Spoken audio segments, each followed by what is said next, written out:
Sir ఈరోజు అనంతబాబు వర్ధంతి. మరి గతంలో కూడా చూసాం, దళిత మీద దాడులు జరిగిన వ్యవహారం గత గవర్నమెంట్ చాలా చూసాం. ఎప్పటికీ ఆయనకి న్యాయం జరిగిద్ది అనుకుంటున్నారు మీరు? నిజంగానే న్యాయం జరిగే అవకాశాలు ఈ గవర్నమెంట్ అన్న అవకాశం ఎంత మాత్రం ఉందండి? 100% అనంతబాబు అనంతబాబు చేసిన ఘోరాలన్నిటి కూడా సుబ్రహ్మణ్యం బలైపోయాడు. సుబ్రహ్మణ్యం కుటుంబానికి న్యాయం జరిగే విధంగా కూటమి పాలన వాళ్ళ నడుస్తుంది. ఇవాళ మీరు ఇటీవల చూశారు, అనంతబాబు ఈ అకృతికి అగత్యాలకి నేర ప్రకృతికి అలవడం వల్ల కారణం ఎవరు? అసలు ముద్ద జగన్మోహన్ రెడ్డి. జగన్మోహన్ రెడ్డికి నేరం ఎంత ఉద్రేకం చేస్తే అంత పైశాచికంగా అతను నవ్వుకుంటూ ఉండేవాడు. అంటే నేరం చేసేవాడికే పదవులు ఇచ్చేవాడు అతను. దానిలో భాగమే ఈ అనంతబాబుకి అంతకు ముందు ఈ హత్యలు చేయకముందు అనేక రకాల క్రిమినల్ యాక్టివిటీస్ అతను ముద్దాయిని ఏ రాజకీయ పార్టీని ముద్దాయికి అంత సాహసం చేయలేరు. కాబట్టి జగన్మోహన్ రెడ్డి ఆ పని చేశాడు. అయినా సరే ఇవాళ ఉన్న చట్టాలు ఎలా ఉన్నాయంటే నేరం చేసి తప్పించుకోవడానికి చాలా అవకాశాలు ఉన్నట్టు విధంగా పోలీసుల్ని మేనేజ్ చేసి ఈ రకంగా చట్టాలను కూడా మాఫీ చేసే పరిస్థితి వచ్చింది. ఇవాళ కేంద్ర ప్రభుత్వం కానీ రాష్ట్ర ప్రభుత్వాన్ని కానీ ఒకటే నేను కోరుతున్నాను, రాజ్యాంగంలో ఉన్న చట్టాలు కూడా నేరస్తులు తప్పించుకోకుండా ఉండడం కోసం చట్టాలు ఉన్న సవరణలు చేయాల్సిన అవసరం కూడా చాలా ఉంది. అంటే అదేవిధంగా కోర్టులు కూడా నేరస్తులను తప్పించుకోకుండా కఠినమైన, ఎందుకంటే ఇవాళ సుమోటోగా కేసు అంటారు జనరల్ గా, సుమోటోగా కూడా కోర్టులు కూడా ఇన్వాల్వ్ అవ్వాల్సిన బాధ్యతలు ఉన్నాయి. ఇవాళ అనంతబాబు తప్పించుకోవడానికి దాని భాగంలో అనంతబాబు వాళ్ళు తప్పించుకోవడానికి అవకాశాలు ఏర్పడ్డాయి. బయట చేశారు అతను. మరి సాక్షుల్ని మరి కోర్టులో బెయిల్ మీద ఉన్నప్పటికీ కూడా సాక్షులు బెదిరించి వాళ్ళు డబ్బు ప్రలాభం చేశాడంటే అతను ఏ విధంగా నీకు సమర్థిస్తారు ప్రజలందరూ కూడా? ఇవాళ ప్రభుత్వం కూడా సమర్థించకూడదు అతన్ని. అందుకనే అతని మీద కేసులు ఏవైతే పటిష్ఠితంగా సాక్ష్య ఆధారాలు చూపించి కోర్టులో అతను శిక్ష పడే విధంగా చేస్తుంది ప్రభుత్వం. అదేవిధంగా అనంతబాబు చేసిన ఘోరానికి బలైపోయిన సుబ్రహ్మణ్యం కూడా ఈ రాష్ట్ర ప్రభుత్వం న్యాయం చేస్తుందని నా అభిప్రాయం. అంటే మనం ఇక్కడ వ్యవస్థలో ఉన్న లోపాలని సరిదిద్దాల్సిన బాధ్యత ఎవరికి ఉందంటారు? నిజంగానే ఆ లోపాలు గతంలో జరిగినాటికి ఎవరైతే ఈ గవర్నమెంట్ చేసింది, గతంలో కూడా అబండాలు వేసిన సందర్భాలు చాలా ఉన్నాయి. ఇప్పుడు కూడా మొన్న కడపలో జరిగిన వ్యవహారంలో కూడా టీడీపీ గవర్నమెంట్ చేసింది, అబండాలు వేసిన పరిస్థితి. అలాంటి వాళ్ళ మీద చర్యలు ఎందుకు తీసుకెళ్ళిపోతుందంటారు? నిజంగా వాళ్ళకి నోటీసులు ఇవ్వాల్సిన పరిస్థితి ఉంది కదా, అబద్ధాలు చెప్పి ప్రచారం చేసేవాళ్ళు. ఎలాగుందంటే ఇవాళ నిజాల కన్నా అబద్ధాలే ముందుకు వస్తాయి. ఇవాళ జగన్మోహన్ రెడ్డి తీరు పూర్తిగా అబద్ధమే. ఈ రాష్ట్ర ప్రభుత్వం అతను ప్రభుత్వంలో ఉన్నప్పుడు చెప్పిన కూడా అబద్ధాలే. అలాగే వాళ్ళ నాయకులు ఆరు చెప్పిన మాటలన్నీ అబద్ధాలే. ఇవన్నీ కూడా తప్పించుకోవడం కాదండి. రాజ్యాంగంలో ఉన్న సాక్షులను ఎప్పుడైతే ఇవాళ చట్టానికి కావాల్సిందే సాక్షులు సాక్ష్య ఆధారాలు కావాలి. ఆ సాక్షుల్ని ఆధారాలని మాఫీ చేస్తే ఎంతటి నేరం చేసినా సరే తప్పించుకోవడం ఒక ప్రలోభం ఇవాళ జగన్మోహన్ రెడ్డి నేరస్తులు కల్పించేలాగా దానిని ఇవాళ ఉన్న ప్రభుత్వం పటిష్టం చేస్తుంది. ఇవాళ ఎక్కడ కూడా అనంతబాబు తప్పించుకునే విధంగా అవకాశం లేదు. అతను చేసిన కూడా ఘోరాలన్నీ కూడా చట్టం రూపంగా సాక్ష్యాల రూపంగా ఇవాళ బయట పెట్టబోతున్నారు. అతనికి శిక్ష పడడం ఖాయమే. ఇవాళ అనంతబాబు చేసిన ఒక్కడే కాదు, అనేక మంది చేశారు, అనేక రకాల ఘోరాలు చేశారు. ఇవన్నీ కూడా బయటకు వస్తాయి. దాని వెనకాల ఉన్న కుట్రను ఎప్పుడు బయటకు తీస్తారండి. ఎప్పుడైతే పోలీసులు ఆ పని మీద ఉంటారు. ఎందుకంటే ఒక వ్యక్తిని ప్రోత్సహించే ఒక వ్యక్తి ఒక హత్యకు పాల్పడ్డాడంటే ఆ వెనకాల ప్రోత్సహించే వ్యక్తులు ఉంటారు. వాళ్ళు ఎవరో బలమైన వ్యక్తులే ఉంటారు. అలాగే అనంతబాబు డోర్ సుబ్రహ్మణ్యాన్ని చంపేసి మరి ఇంటికి తీసుకెళ్లారంటే దాని ప్రోపాలు ఎవరిది? ఆనాడున్న ముఖ్యమంత్రి జగన్మోహన్ రెడ్డి కారకుడు. మరి ఈ రోజుకి ఆ పార్టీలో సస్పెండ్ చేయకుండా ఎందుకని ఆయన వెనకబెట్టి తిరుగుతూ ఉన్నాడు? చేయడండి. నేను అదే చెప్తాను కదా, ఆయనకి ఎంత నేరం చేస్తే అంత పదవిస్తారు అతనికి. ఒక అనంతబాబు కాదు, ఎవరైనా సరే నేర ప్రకృతిలో ఎంత ఘోరంగా మానభంగం చేసినా పదవిస్తాడు, హత్యలు చేసినా పదవిస్తాడు, దోపిడీలు చేసినా పదవిస్తాడు, భూ కబ్జాలు చేసినా పదవిస్తాడు. మరి ఈ రోజుల్లో కూడా నా వెనకాల దళితులందరూ నా వెనకాల ఉన్నాను మేలు చేశాను చెబుతా ఉన్నాడు. ఇవాళ దళిత వర్గాలు ఎవరు కూడా జగన్మోహన్ రెడ్డి వెంట లేరు. ఇవన్నీ పచ్చి అబద్ధాలు. ఇది ముమ్మాటికి నిజం. ఇవాళ దళిత వర్గాలేనే కాదు, ఎస్సీ ఎస్టీ బీసీ మైనారిటీ వర్గాలు కూడా ఇవాళ రాష్ట్రంలోని సుశితమైన పరిపాలన సాగిస్తున్న జగన్మోహన్ రెడ్డికి వ్యతిరేకంగా ఇవాళ చంద్రబాబు గారి నాయకత్వంలోని పనిచేస్తున్నారు తప్ప జగన్మోహన్ రెడ్డి లాంటి దుర్మార్గులకు కానీ, జగన్మోహన్ రెడ్డి లాంటి నరకాసులు కానీ, జగన్మోహన్ రెడ్డి సైకో లాంటి వాళ్ళకి ఈ వర్గాలు లేరు. చెప్పుకున్నారు ఈ వర్గాలు మాకున్నాయని. కానీ ఇక్కడ టీడీపీ గోండాలు ఏదైతే ఉన్నారో దళితుల మీద దాడులు ఎక్కువైపోయినాయి ఈ గవర్నమెంట్ వచ్చిన రోజు అని చెప్పి అన్నారు. నిజంగానే గోండాలా ప్రవర్తిస్తున్నారు టీడీపీ నాయకులు ఇక్కడ? నిరూపించమనండి. ఎక్కడ ఏ రాష్ట్రంలోనే ఏ జిల్లాలోనే ఏ సిటీలోని ఏ ప్రాంతంలోనే తెలుగుదేశం పార్టీ వాళ్ళు దాడి చేశారని చెప్పి నువ్వు రుజువు చేయగలుగుతావా? నీకు దమ్ము ధైర్యం ఉందా? కనీసం పట్టించుకోవడం కేసులు కూడా పెడతలేదు అంటున్నారు. అది లేదు, అసలు చేస్తేనే కదా కేసులు పెట్టడానికి. ఈ రాష్ట్రంలో అటువంటి పరిస్థితులు నీకులాగా జగన్మోహన్ రెడ్డిగా చంద్రబాబు నాయుడు గారు సమర్థించడు. అట్లాంటి వాళ్ళు ఎవరంటే పార్టీ నుంచి ఆయన 5 నిమిషాల్లో సస్పెండ్ చేస్తాడు. అది రాజనీతి గల అధ్యక్షుడు చంద్రబాబు నాయుడు గారు.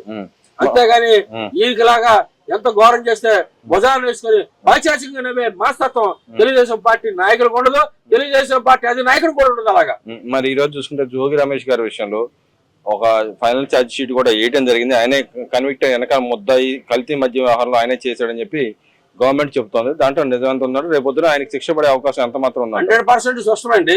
ఇవాళ మధ్యలో కుంభకోణం జరిగిందంటే అతను పాత్ర లేకుండా జరిగిద్దా? ఒక నేరస్తుడు రోడ్డు మీద పోయే వాళ్ళు చాలా మంది వాళ్ళ పేర్లు చెప్తున్నారంటే వాళ్ళు నేరంలో ప్రధాన పాత్ర వహించావు కాబట్టి దానిని తెలుగుదేశం పార్టీ నాయకుల మీద రుద్దాలని ప్రయత్నం చేసావు కాబట్టి ఇవాళ ప్రభుత్వం వచ్చింది కాబట్టి నీ బండారం బయటపడింది జోగి రమేష్. ఇంకా కనబడింది ఎన్నో ఉంటాయి జోగి రమేష్ మీద, అవన్నీ కూడా తీస్తారు. మరి ఇక్కడ గతంలో లిక్కర్ స్కామ్ వ్యవహారంలో కూడా మనం చూసాం. అది ఎప్పుడు కొలుక్కొచ్చే అవకాశం ఉందో మరి జోగి రమేష్ లాంటి నాయకుడు ఆ గవర్నమెంట్ టైంలోంచి చేస్తున్నాడని చెప్పి ఇప్పుడు వచ్చింది, మరి రిపోర్ట్ లో కూడా వచ్చింది. ఎలా చర్యలు తీసుకోబోతున్నారు? తీసుకుంటారండి. ఇవాళ చట్టాలు ఉన్నాయి కదా కోర్టులో, ఇప్పుడు ఎమ్మటి అయ్యే కావు శిక్షలు కావు. ఇవాళ మద్యం కుంభకోణంలో అనేక మంది జైల్లో కొనసాగుతున్నారు. ఐఏఎస్ ఐపీఎస్ కూడా చాలా మంది వెళ్ళారు ఈ మధ్య. అందులో భాగం ఇతను కూడా లోన్ వేస్తారు. అయితే షార్ట్ షీట్ సబ్మిట్ చేస్తున్నారు, వాస్తవాలన్నీ బయట పెడతారు. నిజంతో షార్ట్ షీట్ ఇలాగలాగా జగన్మోహన్ రెడ్డి ప్రభుత్వం కాదండి తప్పించుకోవడానికి అవకాశం లేదు. కానీ ఇక్కడ మనం చూసుకుంటే గతంలో ఆయన ప్రమాణాలు చేశాడు. మరి ఈ రోజు కూడా ప్రమాణం చేసే దమ్ము ధైర్యం ఆయనకు ఉందంటారా? మీరు రమ్మని ఛాలెంజ్ చేస్తారా? ఎవరికండి? జోగి రమేష్ గతంలో రమ్మనండి, ఛాలెంజ్ చేస్తాం. నువ్వు తప్పు చేసావు కాబట్టి నువ్వు గతంలో అన్నావు నేను అమ్మవారి గుడికి వెళ్ళి సాక్షి ప్రదానం చేస్తున్నాను, అమ్మవారి గుడి సాక్షి నేను చేయలేదంటావు. ఇవాళ చేయమనండి, దమ్ము ధైర్యం ఉంటే రమ్మనండి. ఇవాళ చేయమని ప్రజల్లోకి వచ్చి నువ్వు తప్పు చేయలేదన్నాడు ఆధారాలు చూపించు. తప్పు చేసావని చెప్పి ఇవాళ చట్టం చూపిస్తుంది. ఇవాళ నీవు చేసిన తప్పుకి శిక్ష అనుభవించాల్సిందే. మీరు చేసిన తప్పులకి బ్యూరోక్రాట్స్ ఐఏఎస్ ఐపీఎస్ బలైపోయారు చాలా మంది. నీవు చేసిన స్వలాభం కోసం వాళ్ళ కుటుంబాలు రోడ్డు మీద పడే పరిస్థితికి వచ్చింది వాళ్ళ. మరి ఈ రోజు చూసుకుంటే పెట్రోల్ ఛార్జీలు ఈ గవర్నమెంట్ బాదుడే కార్యక్రమం చేస్తుంది. ఎక్కడ లేని విధంగా రాష్ట్రంలో పెట్రోల్ రేట్లు పెరిగి ఉన్నాయి. మిగతా రాష్ట్రాలు ఎక్కడ ఇంత ఛార్జెస్ లేవని చెప్పి మాట్లాడుతున్నారు. పెట్రోల్ ధర అనేది, పెట్రోల్ డీజిల్ అనేది భారతదేశం మొత్తం మీద కేంద్ర ప్రభుత్వ పరిధిలో ఉండేవి. అవన్నిటి కూడా ఇటీవల జరిగిన యుద్ధాల కారణాల వల్ల ప్రభుత్వం, అయితే మన రాష్ట్రంలోనే నారా చంద్రబాబు నాయుడు గారు ఎక్కడ కూడా డీజిల్ గానీ పెట్రోల్ గానీ కొలత రానిలేదు, గ్యాస్ బండలతో సహా కొలత రానిలేదు. కానీ కొన్ని రాజకీయ పార్టీలు కొన్ని తప్పుడు ప్రచారాలు చేసినాయి. పెట్రోల్ వారం దొరకమని చెప్పేసి, గ్యాస్ బండ్లు నిషేధించారని చెప్పేసి అనేక రకాల యూట్యూబ్ ఛానల్ ద్వారా మరి ప్రచారం చేసిన సందర్భాలు ఉన్నాయి. అవి ఎవరికి కూడా ప్రజలు నమ్మలేదు. చంద్రబాబు నాయుడు గారు ఎక్కడ కూడా రాష్ట్ర ప్రజల్ని ఇబ్బంది పడకుండా అన్ని సమయంగా చూశాడు. ఎక్కడ కూడా ధరలు పెరగల. మరి కోర్టులు కూడా ఇక్కడ ఏదైతే అభివృద్ధి ఆటంకం కలిగించే విధంగా ఏదైతే ప్రజల్లో భయభ్రాంతులకు గురి చేసే విధంగా చేసే వాళ్ళని కఠినంగా శిక్షించమని కోర్టు కూడా చెబుతోంది. మరి ఏ చర్యలు తీసుకుంటారు రేపు? మరి వైసీపీ నాయకులు మీరు ఇప్పుడు చూస్తా ఉన్నాం, వాళ్ళు చేసిన హంగులు ఆర్భాటాలు చూస్తా ఉన్నాం. ఎప్పుడు మరి చర్యలు ఏం తీసుకుంటారండి? ప్రభుత్వం చట్టం తాను పని చేసుకుంటుందండి.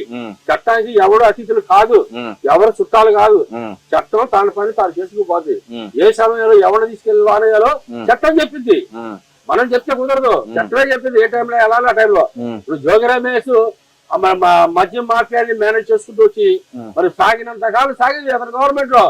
కానీ ఎప్పుడైతే కోటం బాల్ వచ్చిందో మొత్తం బయటకు వచ్చినాయి. ఏమైనా ఆగిందా? చట్టం చేసిన పని చట్టం చేస్తుంది.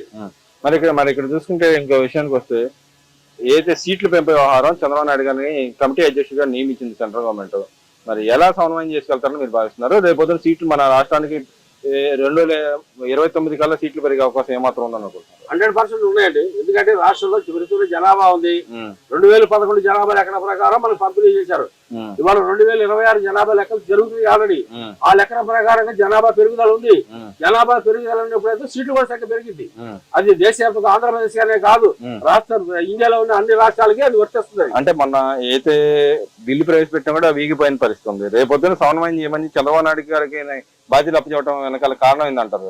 ఆయన సమర్థవంతమైన రాజనీతిది కాబట్టి, రాజకీయ నాయకుడు కాబట్టి, ఉమ్, సమర్థవంతమైన పరిపాలన సాగించే వ్యక్తి కాబట్టి ఉమ్, నరేంద్ర మోడీ ఆయన గుర్తించాడు. ఉమ్, దీనికి సమర్థమైన వ్యక్తి నారా చంద్రబాబు నాయుడు కాబట్టి అతని సారథ్యంలోనే డీలిమిటేషన్ జరగాలన్న ఆలోచన ఉమ్. కేంద్ర ప్రభుత్వం నిర్ణయం తీసుకుంది. మరి మన దాన్ని స్వాగతిస్తున్నాం. మరి మన రాష్ట్రానికి సంబంధించిన డీలిమిటేషన్ లో ఇప్పుడు నియోజకవర్గాల వారీగా ఎంక్వైరీ చేస్తే కొన్ని జిల్లాలో ఎస్టీ ఎస్సీ అలా రేషియో ఎక్కువ కనపడుతుంది. మరి అక్కడ జిల్లాల ప్రాతిపదికన వచ్చే అవకాశం ఎంత మాత్రం ఉందంట? 100% ఇవ్వాల్సిందేనండి. ఇప్పుడు జనాభా లెక్కలు తీసిన కారణం అదే కదా. ఆ రేషియో ప్రకారం ఎక్కువ ఎస్సీలు ఉంటే ఎస్టీలు ఎక్కడ ఉంటారో అక్కడ ఇవ్వాల్సిందే. దాన్ని తప్పించడానికి రైట్ ఏం లేదు ఎవరికి. రేషియో రాజ్యాంగం ఇచ్చిన కలు హక్కది. అది ఎవరి చేతిలో ఉన్న చట్టం కాదు, మన చేతిలో మార్చేసుకోవడానికి రాజ్యాంగంలో ఉన్న అంశమే అమలు చేయాల్సిందే. 100% చేయాల్సింది ఎవరైనా సరే.